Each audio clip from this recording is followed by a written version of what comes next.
This is North Pod, a North Melbourne fan podcast, hosted by Jason Hunt.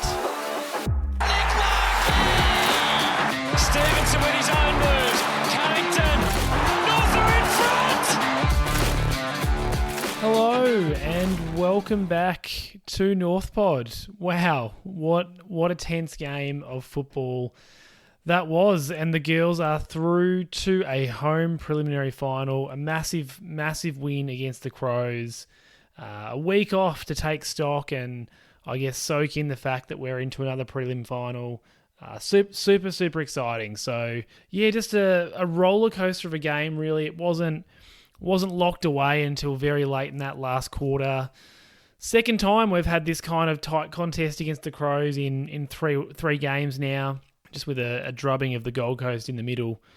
And yeah, just a lot to unpack from a massive qualifying final. So I guess let's jump right in. Let's talk our way through quite a complex, exciting, amazing game of football that at times, at times it looked like it was going to be a heartbreaker.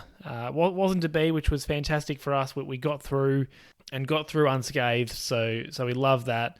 Let's talk about it. Let's jump into team selection, and an interesting one to discuss this week. There's been several weeks really where there hasn't been a lot to chat about, but there was an interesting selection made. Neve Martin made way for Jenna Bruton, which, Martin is super unlucky.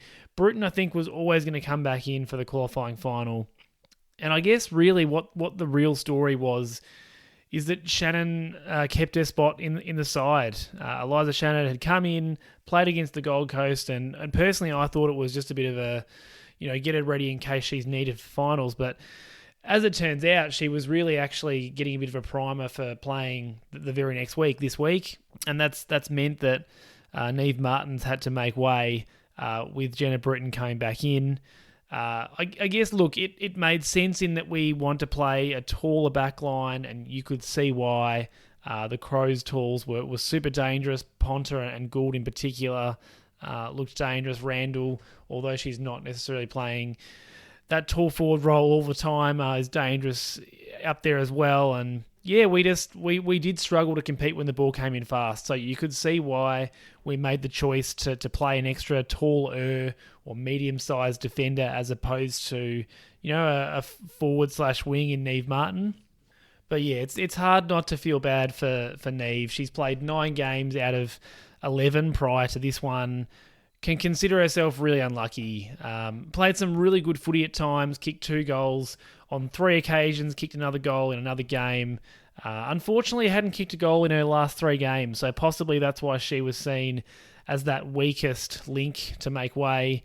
And it's hard to see her finding her way back in now with Emma Carney likely to come back in the prelim, certainly hopefully coming back in the prelim. You would think that probably is at the expense of Eliza Shannon, although, look, who knows? It looks as though Crocker and the match committee are absolutely up for making some tough decisions.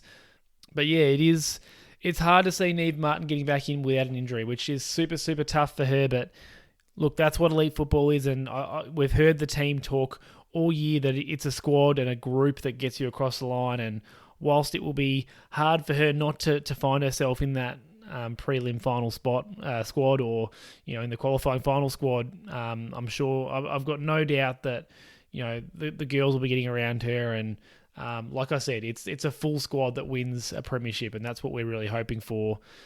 So yes, a big decision made by Croc and the match committee there.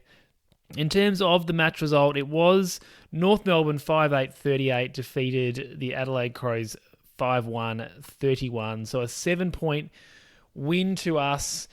A little inaccurate in front of goal. You can see from the scoring shots there, we were able to create a lot more scoring opportunities than the Crows, but only able to, kick the same amount of goals as them actually, as it turns out, but 7 more points. In terms of how the game sort of flowed, we got out of the blocks almost immediately with a fantastic chain through the middle involving Taylor Gatt, who had a fantastic first quarter. Randall eventually finished that goal. And the Crows kind of took some control and kicked the next 2 through my arch nemesis Ponta, and Gould propped up and kicked a goal. We were potentially fortunate, depending on how you perceive it, to get a free kick for a deliberate rush behind late in the first quarter, which allowed Kate Sheelaw to go back and kick a goal, and that put us 1 point up at quarter time. I guess just on that decision, I was at the ground, so I didn't necessarily, and at the wrong end of the ground as well, I didn't necessarily hear or see a lot of the immediate reactions to it, but I think the challenge with a call like that is I think that should be paid every time, because she actually had no direct pressure on her. It was implied pressure. The North Melbourne players were a fair distance away, but that kind of decision really hasn't been paid all year in the AFLW, and so it's a little bit tough, I guess, to then go ahead and call that in a final in a really tight and tense situation. And that's where I think I find it a little bit difficult to assess the fairness of that kind of call, because it hasn't been called, but probably to the letter of the law, I think it's the right call.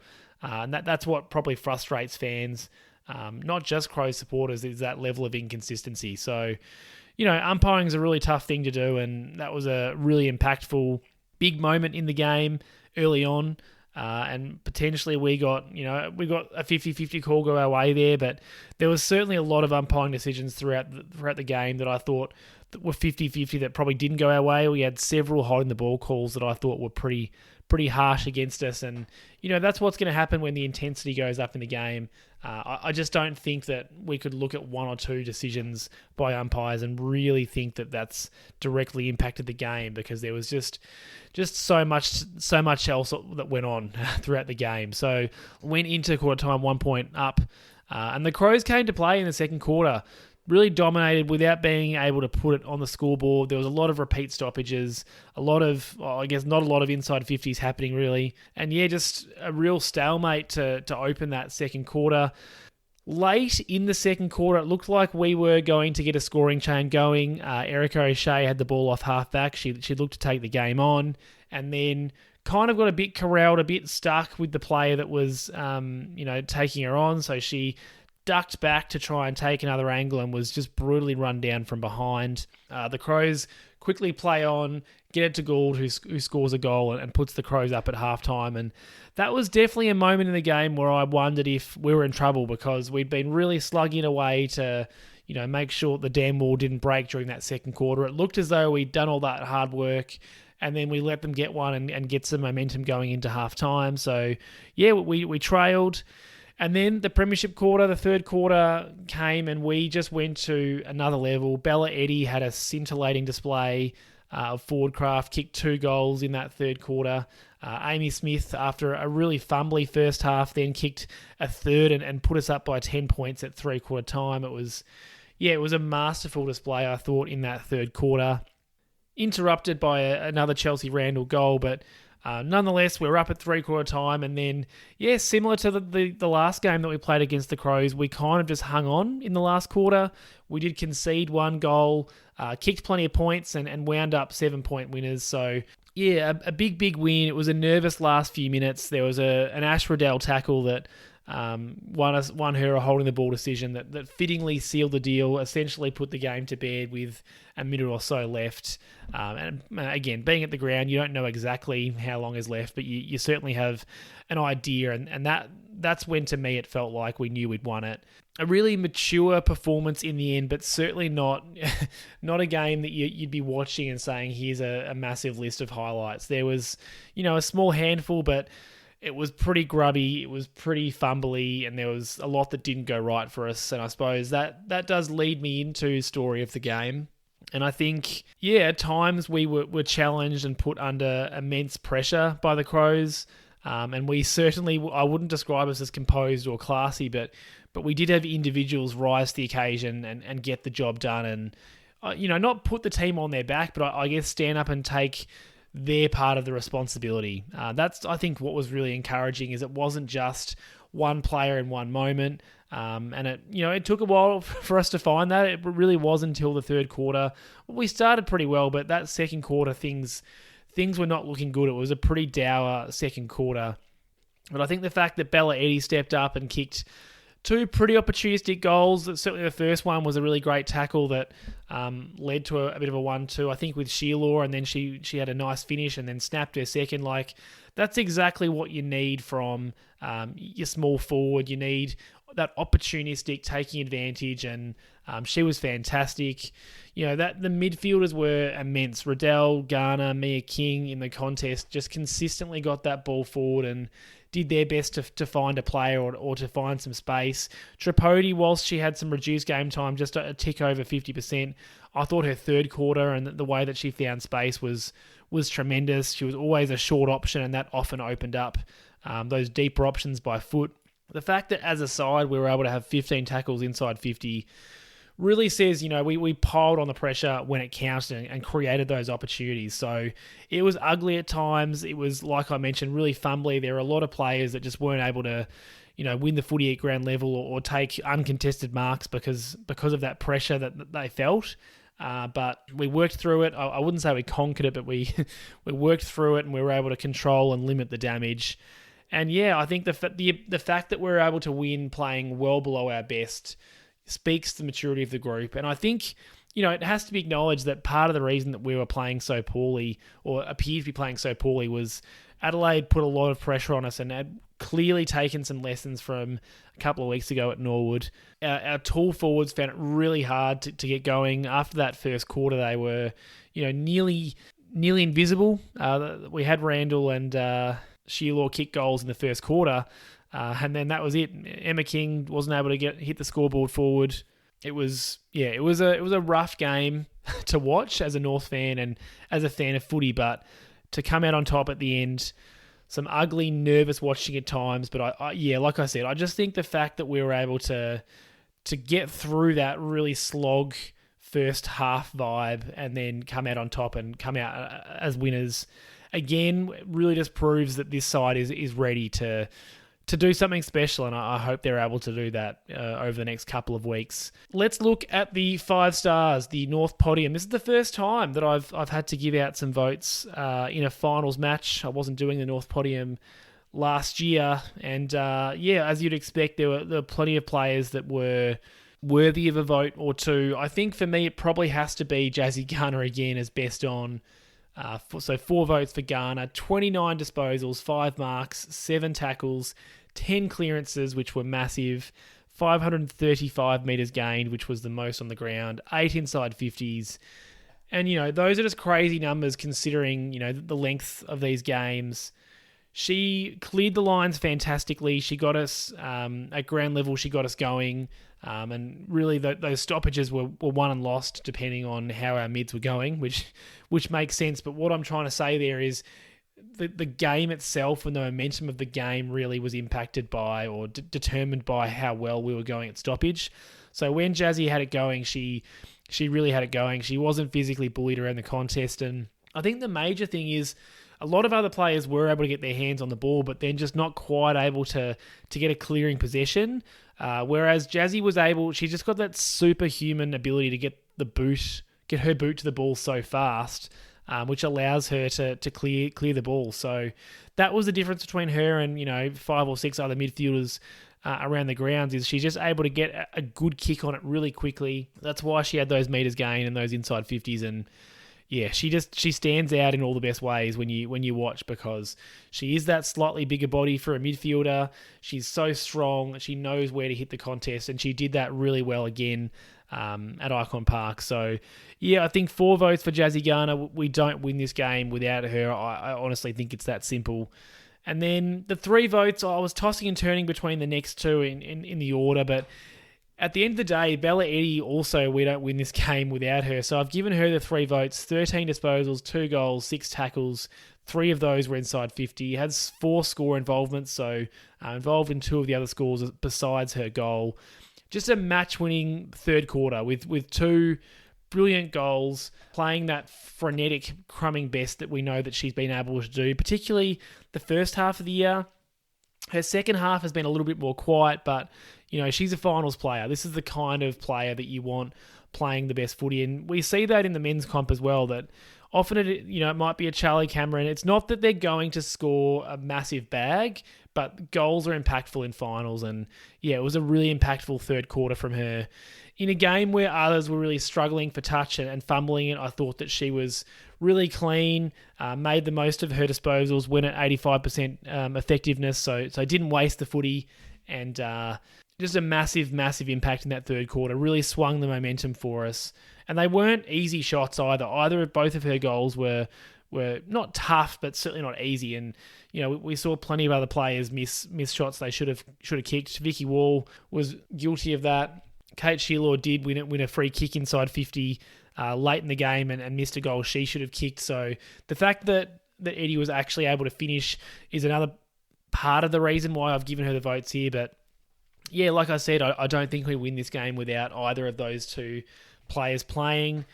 For the 2 votes, I've gone Ash Riddell. She was obviously our second best midfielder, and as per usual, very prolific. 34 touches, 6 tackles, 9 clearances, 457 metres gained, 6 inside 50s.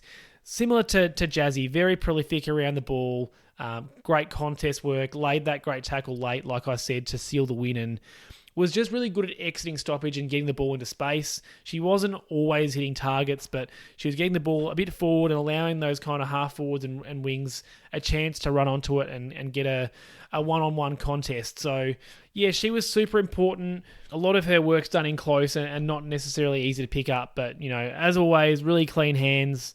When she gets it a bit wider, she's able to punt it longer and get some meterage on the ball. So I mean, the two of those, Garner and Riddell, that 1-2 combo, like every week, was a match winner for us. And I mean, their first quarter was fantastic, both of them. And I thought Riddell's last quarter was also fantastic. So the 2 votes for Riddell.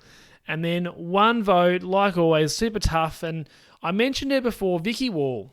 So 9 disposals, not a high disposal game, kicked no goals, 2 points. 2 marks, has 6 tackles, did have 4 score involvements, and that's part of the reason that I have gotten her in the votes. Apologies to Taylor Gatt and Ruby Tripodi and Mia King. I'll talk about them in a second. But I think it was an almost game for Wall, and I think there was a couple of moments where she really got us out of jail, I suppose. She was low on the stats sheet. She generally is, but her attack on the footy and attack on the player when she's tackling was just fantastic. She hits and hits hard. She's a bit of a beast, Vicky Wall. And several times it looked as though we were going to have the ball turned over or at least spill out into space and potentially the Crows were going to run away with it. And she hit that football so hard and created a stoppage out of nowhere. There was, like I said, several times. I can remember a long kick to a 2-on-1. It looked like it was going to be a turnover and she just arrived.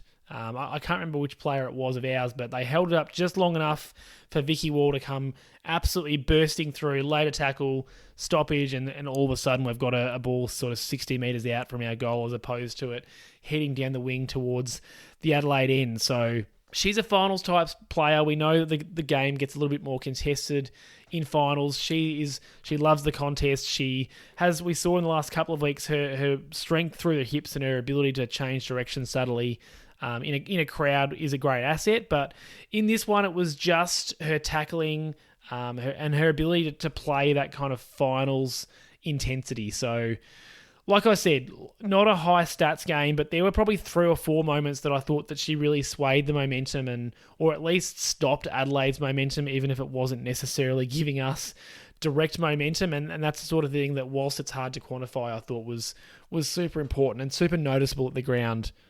So yeah, one to Wall.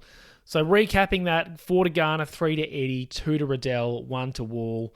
Taylor Gatt, I thought, had a really fantastic first quarter, but probably drifted out of the game after that. I mentioned her; she had a big part in that first goal, so she probably could have got a shout. Ruby Tripodi had a fantastic third quarter, but spent a lot of time on the bench, like I mentioned, so that probably cost her from, being seen a little bit more and potentially getting a vote. And look, Mia King, I think I'm going to have to buy her a present at the end of the year. I just always am just missing her, but she's a victim of being that third prong in the midfield. She had a big tackling game, a big clearance game again, and I think she can consider herself very unlucky as well, because she easily could have been the 2 or the 1 vote. So that's what I think the votes looked like. In terms of the best opposition player, I think it had to be Chelsea Randall.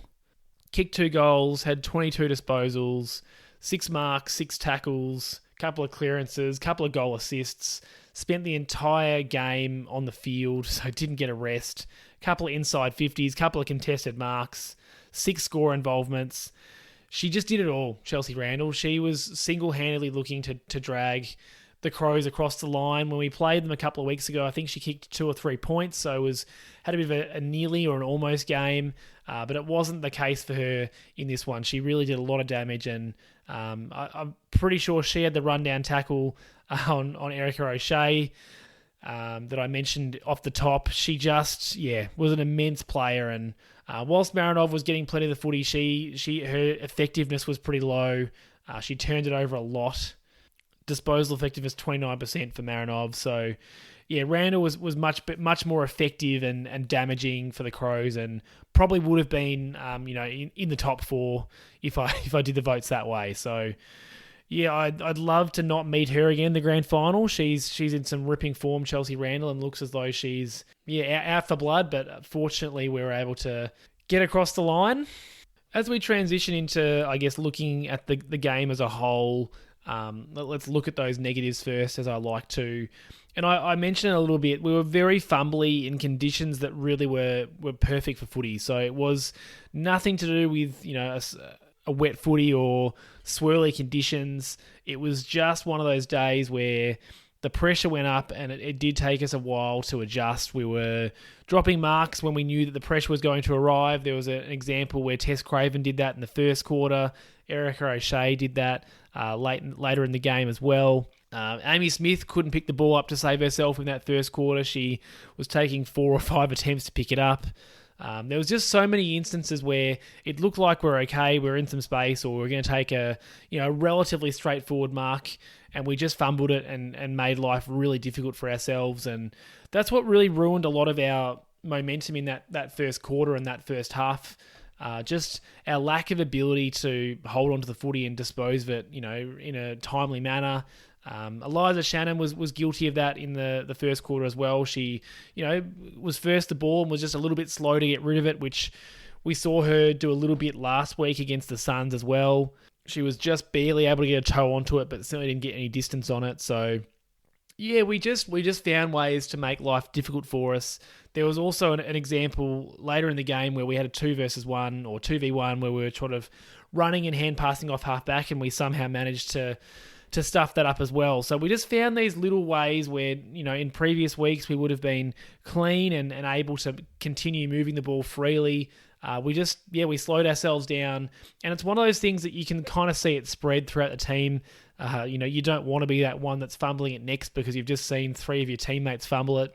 You hear the footsteps coming if it's a uncontested mark situation, particularly if you're putting yourself in a vulnerable position. So, look, it was understandable that players like Craven and O'Shea were making those errors as relatively young players, but like I said, in the home and away season, we weren't seeing that. So the intensity of the game went up, and it probably took us a little bit too long to adjust, and that's why we saw ourselves down at half-time. We took a long time to find our feet and to be cleaner with our disposal and with the way that we were handling the footy. Fortunately, we did get there in that third quarter, but boy, did it take a long time. So hopefully we've blown those cobwebs out, and in the prelim we can get ourselves into the intensity a lot faster. I hope, because if we start like we did this week, it could be real troublesome times in that prelim, whoever it is we're playing. The second negative, I think, was the Crows just looked better all night at transitioning through a set defense. Whilst we were able to put a bit of a dint on them when we did get them on turnover or through clearance, on the slow play, they were just able to possess, move it forward, move through our defence, and play a pretty safe kick mark game. It was kind of frustrating at times because whenever we were trying that, we ended up having to kick to a contest, and then the game completely shifts. But there were several chains where they took it from the back pocket and got it all the way to half forward or even for a goal, just through patient build-up, through moving our defence around a little bit. And finding that player on a lead and hitting that player on a lead such that they're the only ones that were able to mark it. There were several examples of that, so that's a bit of a concern that they were able to move us around like that and do that kind of damage. They only ended up with one more inside 50. It was 30-31, so it's not as though that resulted in a landslide of territory for them. But yeah, it is a worry that we got beat so many times when we're set. It's a bit different if you turn it over in an awful spot and then, get beaten on the turnover like the O'Shea example. But when your set defense is getting beaten as often as it was, I think that's a bit of a concern. I've talked about this throughout the year that I think possibly one of the weaknesses of, going through the season as strongly as we have is I'm not sure that the defenders have had the reps that, other teams will have, because we just haven't conceded very many inside 50s in most of our matches. And I think we saw that a little bit in this game, in that the Crows were just a little bit cleaner. They were able to take some uncontested marks. They also took 9 contested marks, and yeah, it seemed as though Jazzy Ferguson found it, I think, difficult to get into the game. Wright and Birch were okay when the ball was coming in disrupted. They did have their usual intercepts, and they were able to sit in the hole a little bit and, get themselves into dangerous spots. But when the Crows were set and playing a structured offense, they found it hard to get in the way. And yeah, the slow plays and kicks to the lead were a major issue for us defensively and the defenders. So that's one to watch, whoever it is that we're playing in the next game, if they're able to do a similar thing, because that's not really something that we've seen happen to us much this year at all, to be honest. So yeah, a little red flag for me, that one, and hopefully something that can get addressed during the week. I've got no doubt they'll have plenty of time to review this one, given we've got the week off. So you'd look for some ways to adjust or adapt what's happening in the defensive setups there. And look, and maybe that with Emma Carney coming back in, things do change a little bit, whether that's at Eliza Shannon's expense, which you'd expect it to be. Carney doesn't necessarily give that strong defensive intent, but what she does give is the ability to intercept and then do something with it and run off halfback and create some damage. So, I'm not expecting her to win 1v1s in the air and be a really dangerous defensive type player, but she will add a different dimension to that backline if and when she does return. And I think the final negative, and possibly the one that is less of a long-term concern, just because we haven't seen much of that this year, there are just some real error chains, and that's what ended up hurting us. We were able to make, when we made one mistake, generally we were able to fix it up or at least negate that impact. So if it was a fumble on the wing, that might have just led to a ball up and then you start again. But there were some real chains that just, 3 or 4 mistakes in a row is what leads to the actual damage being done. So I mentioned Erica O'Shea's mistake. I do apologise to Erica if she's listening, but it was unfortunately a massive moment in the game. She got caught holding the ball, fair enough. She had to try her best to hold up the play a little bit better than she did, because the Crows were able to pick up the ball and get away straight away. And the fact then that we weren't able to fill the hole and man up, so to speak, faster, meant that they were able to find a free player inside 50 in Gould who kicked the goal. So there was a couple of mistakes in a row there. The most glaring one for me, I think, was Bella Eddey. After Bella Eddey's first goal in the third quarter, we just had a horrible chain out of the middle. Mia King scrubbed a clearance, essentially, got half a toe onto it, so it didn't go very far at all. Adelaide got it forward. O'Shea was in the perfect spot to intercept it, but she dropped, an intercept marked and then got caught holding the ball again. So again, we were a little bit too slow to dispose of it. Then Adelaide gets it in, and a bit of a kerfuffle. An Amy Smith tackle on Chelsea Randall results in a broken tackle, and Randall kicks a goal.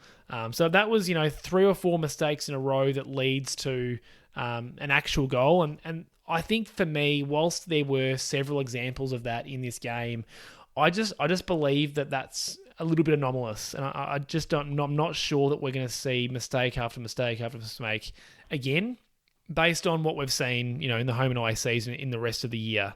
That's just, I guess, an example of some of those chains that we were guilty of throughout. And we just need to work on finding those circuit breakers for incidents such as these. You need someone to, Vicky Wall style, put on a massive tackle or be a disruptor when the opposition side's getting on a bit of a roll in creating mistakes. We probably just weren't able to do that enough in this game. We'll get better. Like I said, I believe that we're a better side than what we showed, and we don't normally make that many mistakes, but I guess that's the talking point, is that you want to be able to find that circuit breaker. And I guess in some ways, Bella Eddey was that circuit breaker. She kicked a goal later in the quarter and brought us, or gave us back, that momentum that we'd maybe lost when Randall kicked that goal. So that's something, I guess, to look at. Let's turn to the positives, because in a qualifying final win, you would hope and expect there to be plenty of positives.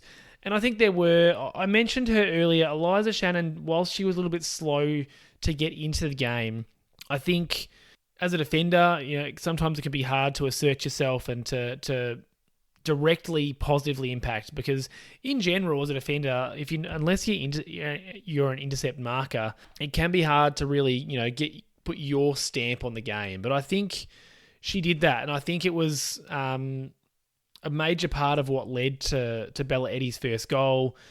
Vicky Ward just laid a massive tackle, and Eliza Shannon ended up with it. I can't remember if it was an intercept mark or if she won a free kick, but she had a stopped ball situation off halfback. She looked around and she bit off that risky inboard kick, which then started a chain forward and led to Bella Eddey's first goal. It's a small thing, but I think it's a massive win for Crocker and the match committee, who selected her last week, backed her in this week, and when it counted, she had the confidence to take the play, to take on the game, follow the instructions of the game style and create that goal.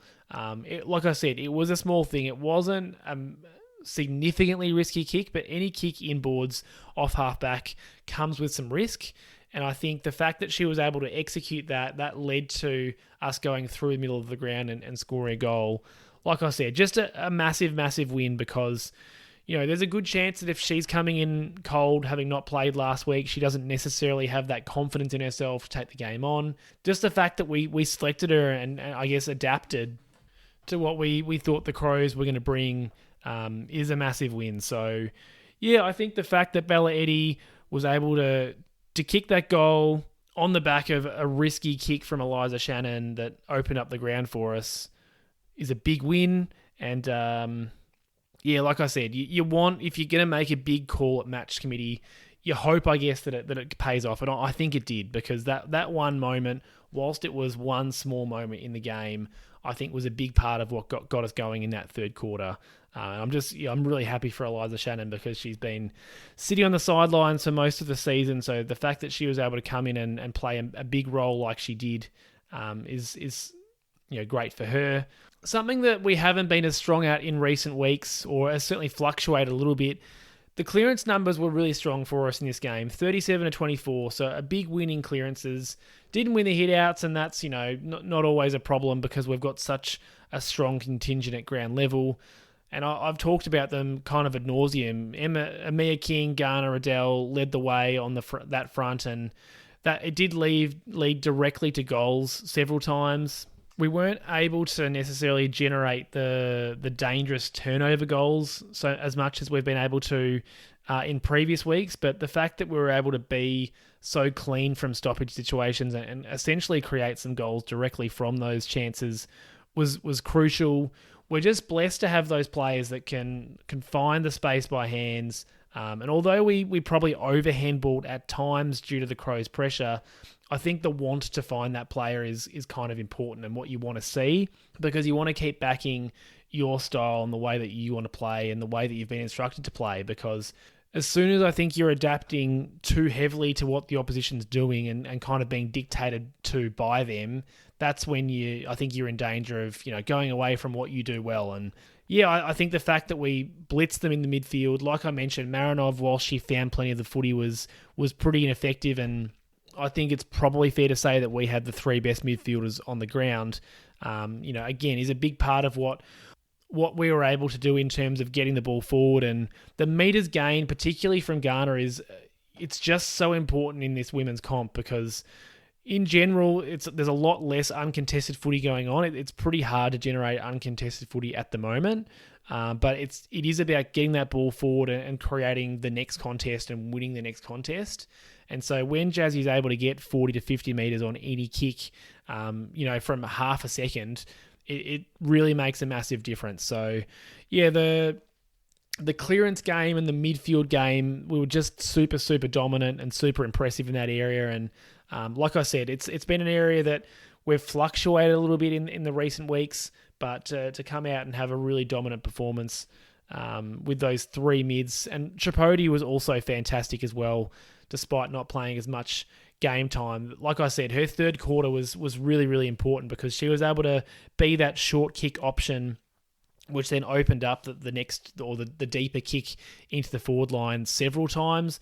And I thought she also had some really clean handball chains as well. So a midfield dominance, to be honest. It didn't always result in goals, but we were able to score, and our scoring efficiency was far superior. And you'd expect that, I guess, given the fact that we had 13 scoring shots to their 6 with pretty much the same inside 50 count. So we were a 53.3% efficiency inside 50 and they were 25.8. So double the efficiency, and it showed because when we did get it in there, we looked a lot more dangerous. I just think the Crows looked a bit more dangerous getting it there, if that makes sense. So yeah, good to have the clearance numbers and the midfield numbers so strong. And I think for me that the last positive, I've spoken a lot about the way that the game was played, but the fact that we were playing in a home crowd, it's special.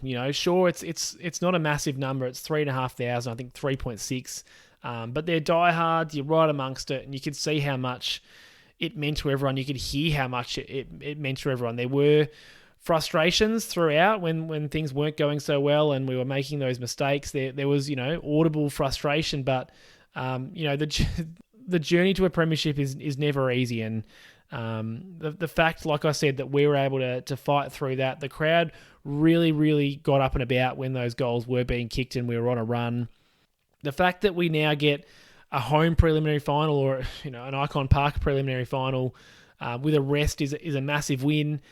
I'm really hopeful that we are going to be playing an interstate side, because the advantage that we'll get from that with the home crowd will be far, far greater than if we're playing Hawthorn, for example. Richmond, I think, is potentially a chance, although by the time you're listening to this, we'll have to wait and see if that's the case anymore. But yeah, I'm certainly hoping that we're going to be playing Brisbane, or the unlikely other scenario is Port Adelaide.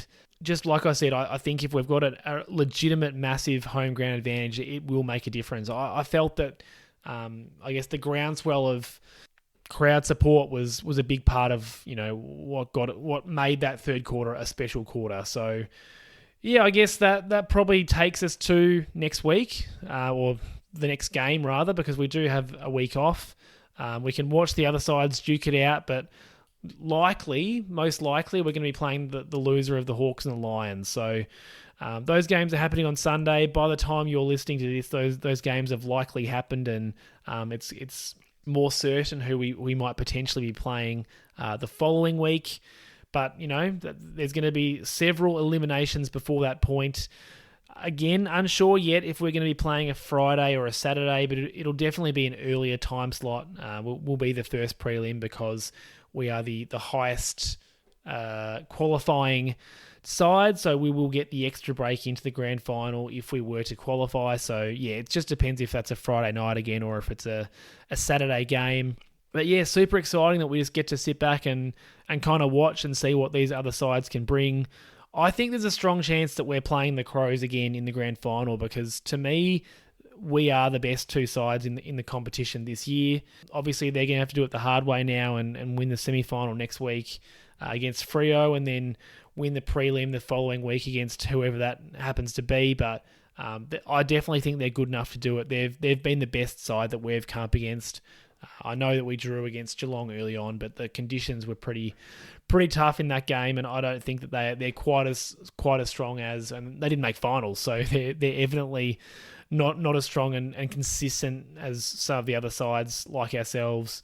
It's really hard to know just how good the Hawks are, given their draw and the fact that we didn't play them in the home and away season. So that's going to be one to watch.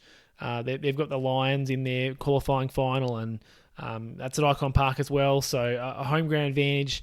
But the Lions, defending premiers, obviously have a lot more experience and as a club have had a lot more success at AFLW level. So that's a really interesting one to watch. I would be just a fraction nervous if we end up playing them in a prelim or a grand final, just on that unknown, the fact that we haven't been able to play them this year. I personally have barely watched them, so I don't have a great line of sight on how we might match up against them. I'd back us because, I believe in this side, but there is that unknown element, I guess. So yeah, that's what we've got to look ahead to. Not a lot of footy for us, but a time to rest up and look ahead to a prelim in 2 weeks' time. And so probably what that means is I will get a chance to have a look at the AFL men's draft, which is coming up in about a week and a half's time. That's probably what the next pod will be about. I reserve the right for that to be incorrect, but the fact that there's not going to be any women's footy is probably going to mean that that's what I get a chance to do.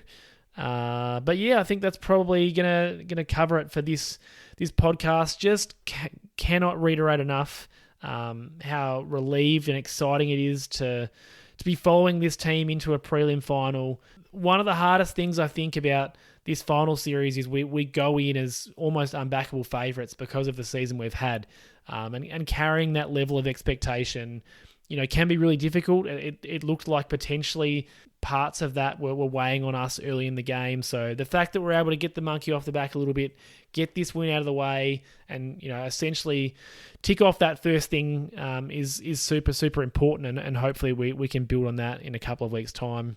And I know that given the confidence of the group, it doesn't matter who we're coming up against, I do think they'll feel confident that they can get the job done. Yeah, not a pretty game, but it doesn't matter how you win them so long as you win them. If that was a grand final, you'd be talking about that game for a long time, because at the end of the day, you just have to win finals. So a finals win for us. We go into the prelim and we wait with bated breath to see who we will play. I hope that you have a good week or so. And like I said, I'll chat to you probably about the AFL draft in the coming days. And 2 wins to go, hopefully. Go North. Thanks for listening to another episode of North Pod. If you give me a rating or review on your podcast service, that would be much appreciated. And please follow me on all social media at North Pod Show. I'm on X or Twitter, Instagram, YouTube, TikTok, and I'm also very active on the North Melbourne subreddit. Hope you'll join me for the next episode.